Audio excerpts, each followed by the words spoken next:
Joe Biden has approved sending 31 M1 Abrams tanks to Ukraine, a significant escalation in the U.S. effort to counter Russian aggression as international reluctance to send tanks to the battlefront falls away. The reversal of the U.S.'s previous position came after Germany confirmed it will make 14 of its Leopard 2A6 tanks available for Ukraine's war effort and give partner countries its permission to re-export other battle tanks to aid Kyiv.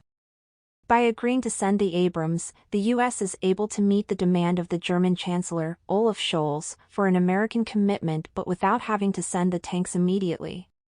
Putin expected Europe and the United States to weaken our resolve, Biden said in the Roosevelt Room at the White House.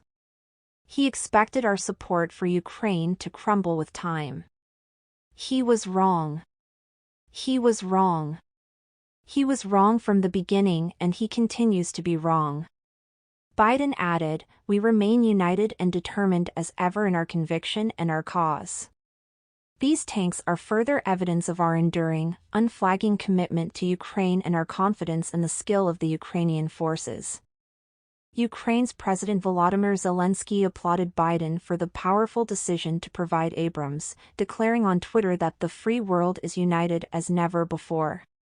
Earlier, the president had spoken by phone with President Emmanuel Macron of France, Scholz of Germany, Prime Minister Giorgia Meloni of Italy and Prime Minister Rishi Sunak of Britain.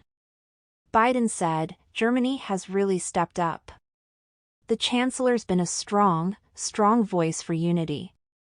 In public statements, Washington and Berlin had denied any connection between their respective decisions on tanks, although media reports said German officials had made clear in private that the Leopards were conditional on the U.S. making a similar commitment. Berlin's hesitant stance on the battle tank question had caused disquiet among its Western allies, and puzzlement in Germany in recent days. Critics in Scholz's own governing coalition accused his chancellery of being paralyzed by inter-party conflicts. Scholz confirmed that the country will initially supply 14 Leopard 2 tanks along with ammunition and logistical and maintenance support.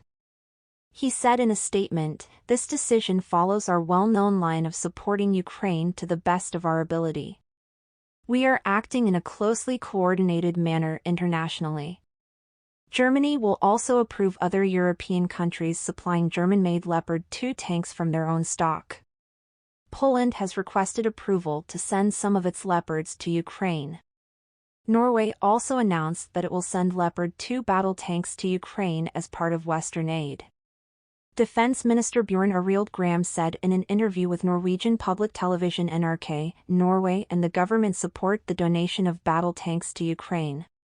Norway will take part.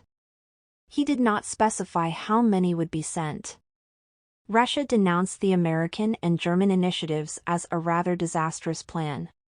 Dmitry Peskov, a Kremlin spokesperson, said, "The main thing is, this is a completely obvious overestimation of the potential would add to the armed forces of Ukraine. It is yet another fallacy, a rather profound one."